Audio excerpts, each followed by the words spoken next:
14 ಲೋಕಸಭಾ ಕ್ಷೇತ್ರಗಳಲ್ಲೂ ಕೂಡ ಮತದಾನ ಬಿರುಸಿನಿಂದ ಸಾಗ್ತಾ ಇದೆ. ಇನ್ನೊಂದು ಕಡೆಗೆ ಹಾವೇರಿಯಲ್ಲಿ ಮಾಜಿ ಮುಖ್ಯಮಂತ್ರಿ ಬಸವರಾಜ ಬೊಮ್ಮಾಯಿ ಅವರು ಕೂಡ ತಮ್ಮ ಹಕ್ಕನ್ನ ಚಲಾಯಿಸಿದ್ದಾರೆ.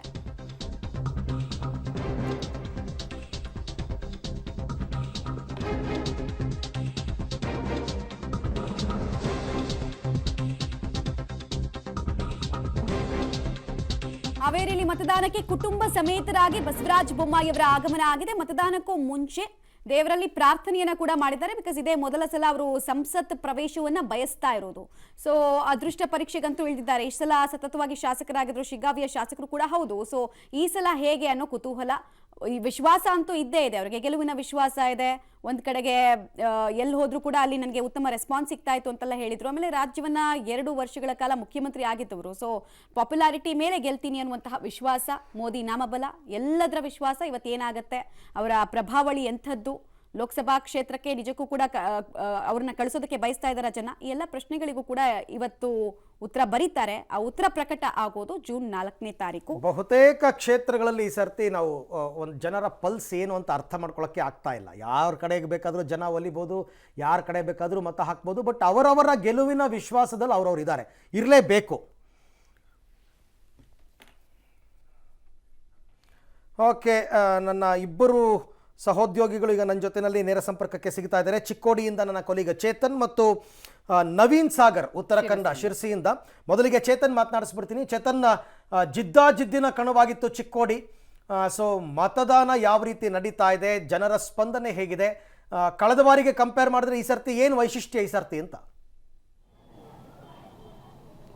ಅರವಿಂದ್, ಖಂಡಿತವಾಗಿಯೂ ಕೂಡ ಚಿಕ್ಕೋಡಿ ಲೋಕಸಭಾ ಜಿದ್ದಾಜಿದ್ದಿನ ಕಣ ಅಂತಲೇ ಹೇಳ್ಬೋದು. ಯಾಕಂದರೆ ಒಂದು ಕಡೆಯಿಂದ ಹಾಲಿ ಸಂಸದ ಅಣ್ಣಾ ಸಾಹೇಬ್ ಜೊಲ್ಲೆ ಬಿಜೆಪಿಯಿಂದ ಸ್ಪರ್ಧೆಗಿಳಿದಿದ್ರೆ, ಮತ್ತೊಂದು ಕಡೆ ಸಚಿವ ಸತೀಶ್ ಜಾರಕಿಹೊಳಿ ಪುತ್ರಿ ಪ್ರಿಯಾಂಕಾ ಜಾರಕಿಹೊಳಿ ಕಣದಲ್ಲಿರುವಂಥದ್ದು. ಈಗಾಗಲೇ ಮತದಾನ ಪ್ರಕ್ರಿಯೆ ಆರಂಭವಾಗಿರುವಂಥದ್ದು. ಏನು 9 ಗಂಟೆವರೆಗೆ 9%ವರೆಗೂ 10%ವರೆಗೂ ಮತದಾನ ಆಗಿರುವಂಥದ್ದು. ಅದರಲ್ಲೂ ಕೂಡ ಮಹಿಳೆಯರು ಅತ್ಯಂತ ಉತ್ಸಾಹದಿಂದ ಚಿಕ್ಕೋಡಿ ಭಾಗದಲ್ಲಿ ಮತದಾನವನ್ನು ಮಾಡ್ತಾ ಇದ್ದಾರೆ. ಏನು ಮತದಾರರನ್ನ ಮತಗಟ್ಟೆಗೆ ತರುವ ನಿಟ್ಟಿನಲ್ಲಿ ಬೆಳಗಾವಿ ಜಿಲ್ಲಾಡಳಿತ ಅತ್ಯಂತ ಶ್ಲಾಘನೀಯ ಕೆಲಸ ಮಾಡಿರುವಂಥದ್ದು. ಅದರಲ್ಲೂ ಕೂಡ ಸುಮಾರು 64ಕ್ಕೂ ಹೆಚ್ಚಿನ ಒಂದು ವಿಶೇಷ ಮತಗಟ್ಟೆಗಳನ್ನು ಸ್ಥಾಪನೆ ಮಾಡಬಹುದು. ದೃಶ್ಯದಲ್ಲಿ ನೋಡ್ಬೋದು, ಹೆಚ್ಚಿನ ಸಂಖ್ಯೆಯಲ್ಲಿ ಮಹಿಳೆಯರು ಆಗಮಿಸಿರುವಂಥದ್ದು. ಪ್ರತಿಯೊಂದು ಬೂತ್ಗಳಲ್ಲೂ ಕೂಡ ಮಹಿಳೆಯರು ಹೆಚ್ಚಿನ ಪ್ರಮಾಣದಲ್ಲಿ ಕಾಣಸಿಗ್ತಾ ಇದ್ದಾರೆ. ಅತ್ಯಂತ ಉತ್ಸಾಹದಿಂದ ಬಂದು ಮತದಾನವನ್ನು ಮಾಡ್ತಾ ಇದ್ದಾರೆ. ಪಿಂಕ್ ಮತಗಟ್ಟೆ ಆಗಿರ್ಬೋದು, ನಂತರ ಥೀಮ್ ಮತಗಟ್ಟೆ ಅಂದರೆ ಅರಣ್ಯ, ಹೀಗೆ ಥೀಮ್ ಮತಗಟ್ಟೆಗಳನ್ನು ಕೂಡ ಏನು ಚುನಾವಣಾ ಅಧಿಕಾರಿಗಳು ನಿರ್ಮಾಣ ಮಾಡಿದ್ದಾರೆ. ಹೀಗಾಗಿ ಅತ್ಯಂತ ಉತ್ಸಾಹದಿಂದ ಮಹಿಳೆಯರು ಮತದಾನ ಮಾಡ್ತಾ ಇದ್ದಾರೆ. ಅದ್ರ ಜೊತೆಗೆ ಪುರುಷರು ಕೂಡ ಹೆಚ್ಚಿನ ಸಂಖ್ಯೆಯಲ್ಲಿ ಆಗಮಿಸ್ತಾ ಇದ್ದಾರೆ. ಯಾಕಂದರೆ ಹೆಚ್ಚಿನ ತಾಪಮಾನ ಹೆಚ್ಚುತ್ತಿರುವ ಕಾರಣ ವಿಶೇಷ ಒಂದು ಕಾಳಜಿಯನ್ನು ಬೆಳಗಾವಿ ಜಿಲ್ಲಾಡಳಿತ ವಹಿಸಿರುವಂಥದ್ದು. ಅದರಲ್ಲೂ ಕೂಡ ಏನು ರೆಸ್ಟ್ ರೂಮ್ ಆಗಿರ್ಬೋದು, ಜೊತೆಗೆ ಕುಡಿಯುವ ನೀರಿನ ವ್ಯವಸ್ಥೆಯನ್ನು ಕೂಡ ಮಾಡಿರುವಂಥದ್ದು. ಹೀಗಾಗಿ ಅತ್ಯಂತ ಉತ್ಸಾಹದಿಂದ ಏನು ಮಹಿಳೆಯರು ಜೊತೆಗೆ ಪುರುಷರು ಮತದಾನಕ್ಕೆ ಆಗಮಿಸ್ತಾ ಇದ್ದಾರೆ ಅಂತಲೇ ಹೇಳ್ಬೋದು. ಅರವಿಂದ್, ಓಕೆ, ಹಾಗೆ ಸಂಪರ್ಕದಲ್ಲಿ ವಾಪಸ್ ಬರ್ತೀವಿ. ಇನ್ನು ನವೀನ್ ಸಾಗರ್ ಡೀಟೇಲ್ಸ್ ಕೊಡ್ತಾರೆ. ನವೀನ್, ಉತ್ತರ ಕನ್ನಡ ಭಾಗದಲ್ಲಿ ವೋಟಿಂಗ್ ಪರ್ಸೆಂಟೇಜ್ ಹೇಗೆ ಸಾಗ್ತಾ ಇದೆ, ಜನರ ರೆಸ್ಪಾನ್ಸ್ ಯಾವ ರೀತಿ ಇದೆ ಅಂತ?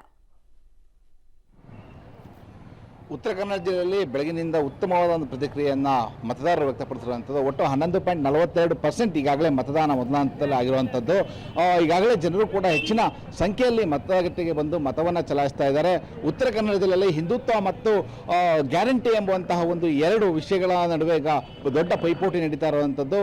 ಮತದಾರರು ಕೂಡ ಅತಿ ಹೆಚ್ಚು ಜನರು ಇವತ್ತು ಮತದಾನವನ್ನು ಮಾಡಲಿಕ್ಕೆ ಮತಗಟ್ಟೆಗೆ ಬರ್ತಾ ಇದ್ದಾರೆ. ಇನ್ನು ಉತ್ತರ ಕನ್ನಡ ಜಿಲ್ಲೆಯಲ್ಲಿ ಕೆಲವು ಸಮಸ್ಯೆಗಳಾದವು. ಯಾಕೆಂದರೆ ಮತದಾನಕ್ಕೆ ಹೋದಾಗ ಕಾರವಾರ ಮತ್ತು ಶಿರ್ಸಿ ಭಾಗದಲ್ಲಿ ಮತಗಟ್ಟೆಗಳಲ್ಲಿ ಮಿಷನ್ ಏನಿತ್ತು ಅದು ಹಾಳಾಗಿತ್ತು. ಹಾಗಾಗಿ ಒಂದು 3 ಮತಗಟ್ಟೆಗಳಲ್ಲಿ ಮತದಾನಕ್ಕೆ ಅಡೆತಡೆಗಳು ಉಂಟಾಗಿದ್ವು. 3 ಕಡೆಗಳಲ್ಲಿ ಇನ್ನೂ ಕೂಡ ಸರಿಯಾಗಿ 2 ಕಡೆ ಪ್ರಾರಂಭವಾಗಿದೆ, ಇನ್ನು 1 ಕಡೆಯಲ್ಲಿ ಇನ್ನೂ ಕೂಡ ಪ್ರಾರಂಭವಾಗಬೇಕಾಗಿದೆ. ಹೀಗಾಗಿ ಸಾಕಷ್ಟು ಗೊಂದಲದ ನಡುವೆ ಮತದಾರರು ಮತದಾನವನ್ನು ಮಾಡಲಿಕ್ಕೆ ಜಿಲ್ಲೆಯಲ್ಲಿ ಉತ್ಸುಕರಾಗಿ ಮತಗಟ್ಟೆಗೆ ಬರ್ತಿರೋದನ್ನು ಕಾಣಬಹುದಾಗಿದೆ. Mamata, okay, thank you Chetan ಮತ್ತು ನವೀನ್, ಇಬ್ಬರಿಗೂ ಕೂಡ ಧನ್ಯವಾದ. ನಾವೀಗಾಗಲೇ ಎಲ್ಲ ಬಹುತೇಕ 14 ಲೋಕಸಭಾ ಕ್ಷೇತ್ರಗಳಲ್ಲೂ ಕೂಡ ಮತದಾನ ಯಾವ ರೀತಿ ನಡೀತಾ ಇದೆ ಅಂತಕ್ಕಂಥ ಮಾಹಿತಿಯನ್ನು ಕೊಡ್ತಾ ಇದ್ವಿ. ಮತ್ತು VIP ಗಳು ಯಾರ್ಯಾರು ಮತದಾನ ಮಾಡಿದ್ರು ಅಂತಕ್ಕಂಥದ್ದು ಕೂಡ ಗಮನಿಸ್ತಾ ಇದ್ರಿ. ಬೆಳಗ್ಗೆನೇ ಯಡಿಯೂರಪ್ಪ ಕುಟುಂಬ ಸಮೇತರಾಗಿ ಬಂದು ಶಿಕಾರಿಪುರದಲ್ಲಿ ಮತ ಚಲಾವಣೆಯನ್ನು ಮಾಡಿದ್ರು. ಅದಾದ ನಂತರ ಬೇರೆ ಬೇರೆಯವರು ಅಭ್ಯರ್ಥಿಗಳು, ಸಚಿವೆ ಲಕ್ಷ್ಮೀ ಹೆಬ್ಬಾಳ್ಕರ್ ಫ್ಯಾಮಿಲಿ, ಈಶ್ವರಪ್ಪನವರು ಫ್ಯಾಮಿಲಿ, ಪ್ರಹ್ಲಾದ್ ಜೋಶಿ ಅವರ ಫ್ಯಾಮಿಲಿ, ಎಲ್ಲರೂ ಕೂಡ ಯತ್ನಾಳ್ ಅವರು ಬಂದು ಮತ ಚಲಾವಣೆ ಮಾಡಿದ್ದಾರೆ. ಎಲ್ಲರೂ ಅವರವರ ಪಕ್ಷದ ಅಭ್ಯರ್ಥಿಗಳು ಗೆಲುವಿನ ವಿಶ್ವಾಸವನ್ನು ವ್ಯಕ್ತಪಡಿಸಿದ್ದಾರೆ. ಖಂಡಿತ ಈ ಬಾರಿ ನಾವು ಗೆಲ್ತೀವಿ, ಮೋದಿಗೆ ನಾವು ಗೆಲ್ತೀವಿ ಅಂತ. ಸೊ ಇದೆಲ್ಲವೂ ನಮಗೆ ರಿಸಲ್ಟ್ ಗೊತ್ತಾಗಬೇಕಾಗಿರ್ತಕ್ಕಂಥದ್ದು ಜೂನ್ 4ನೇ ತಾರೀಕು. ಇದುವರೆಗೆ ಆಗಿರ್ತಕ್ಕಂಥ ಮತದಾನ 9 ಗಂಟೆ ಲೆಕ್ಕಾಚಾರದಲ್ಲಿ 9.45% ಓವರಾಲ್ 14 ಲೋಕಸಭಾ ಕ್ಷೇತ್ರಗಳಲ್ಲಾಗಿದೆ. ಕೆಲವು ಕಡೆ ಜಾಸ್ತಿ, ಕೆಲವು ಕಡೆ ಕಡಿಮೆ. ಬಟ್ ದಕ್ಷಿಣ ಕರ್ನಾಟಕದ 14 ಕ್ಷೇತ್ರಗಳಿಗೆ ಕಂಪೇರ್ ಮಾಡಿದ್ರೆ ಉತ್ತರ ಕರ್ನಾಟಕದಲ್ಲಿ ಮತದಾನ ಪ್ರಮಾಣ ಜಾಸ್ತಿ ಆಗುವ ನಿರೀಕ್ಷೆ ಇದೆ. ಪ್ರತಿಕ್ರಿಯೆ ಬಹಳ ಚೆನ್ನಾಗಿ ನಡೆದಿದೆ ಎಲ್ಲ ಕಡೆ. ಇಲ್ಲಿ ಬೆಳಿಗ್ಗೆ 7 ಗಂಟೆಗೆ 6:15 ಬಂದು ನಿಂತಿದ್ರಂತ ಇವ್ರ ಕಾರ್ಯಕರ್ತರು ಹೇಳ್ತಾ ಇದ್ದಾರೆ. ಎಲ್ಲ ಕಡೆ ಚೆನ್ನಾಗಿ ನಡೆದಿದೆ. ಇಲ್ಲ ಯಾಕಂದ್ರೆ ಅವರು ಅಭಿವೃದ್ಧಿ ಸರ್ ಮಾಡಿದ ಅಭಿವೃದ್ಧಿ ಕೆಲಸ ಆಯಿತು. ಅವರು ಇಲ್ಲಿ ಉಸ್ತುವಾರಿ ಮಂತ್ರಿ ಇದ್ದಿದ್ರೆ ಅನ್ನಂತಲೇ ಅವರು ಅಭಿವೃದ್ಧಿ ಇಲ್ಲಿ ಬೆಳಗಾವಿದ ಅಭಿವೃದ್ಧಿ ಕೆಲಸ ಮಾಡಿದ್ದಾರೆ. ಅದೇ ಥರ ಅವರು ಹೆಚ್ಚಿನ ಲೀಡ್ದಿಂದ ಗೆದ್ದು ಬರ್ತಾರಂತ ಗಮನಿಸ್ತಾ ಇದ್ವಿ ನಾವು. ಒಂದ್ ಕಡೆಗೆ ಕ್ಯಾಂಡಿಡೇಟ್ಸ್ ಹಾಗೂ ಅವರ ಕುಟುಂಬಸ್ಥರು ಯಾವ ರೀತಿಯಾಗಿ ವಿಶ್ವಾಸವನ್ನು ವ್ಯಕ್ತಪಡಿಸ್ತಾ ಇದ್ರು ಅಂತ. ಸೊ ಈ 14 ಲೋಕಸಭಾ ಕ್ಷೇತ್ರದ ಇನ್ನೊಂದು ಇಂಟ್ರೆಸ್ಟಿಂಗ್ ಪಾಯಿಂಟ್ ಅಂದ್ರೆ ಇಲ್ಲೆಲ್ಲ ಕೂಡ ಲೀಡ್ ಇದೆಯಲ್ಲ, ಅದು ಫೋಟೋ ಫಿನಿಶ್ ರಿಸಲ್ಟ್ ಅನ್ನು ಕೊಡುವಂತಹ ಕ್ಷೇತ್ರ ಅಲ್ವೇ ಅಲ್ಲ. 2 ಲಕ್ಷ 3 ಲಕ್ಷ ಲೀಡ್ ಅನ್ನ ಕೊಡ್ತಾ ಇದ್ದಂತಹ ಕ್ಷೇತ್ರ ಒಬ್ಬ ಅಭ್ಯರ್ಥಿಗೆ. ಸೊ ಈ ಸಲ ಹೇಗೆ ಕ್ಯೂರಿಯಾಸಿಟಿ ಇದೆ. ಬೆಳಗಾವಿ ಒಂದ್ ಬಿಟ್ರೆ, ಬೈ ಎಲೆಕ್ಷನ್ ಅಲ್ಲಿ ಒಂದ್ ಬಿಟ್ರೆ ಇನ್ನೆಲ್ಲಾ ಕಡೆ ಕೂಡ 2-3 ಲಕ್ಷ ಲೀಡ್ ಕೊಡ್ತಾ ಇದ್ದಂತಹ ಕ್ಷೇತ್ರ.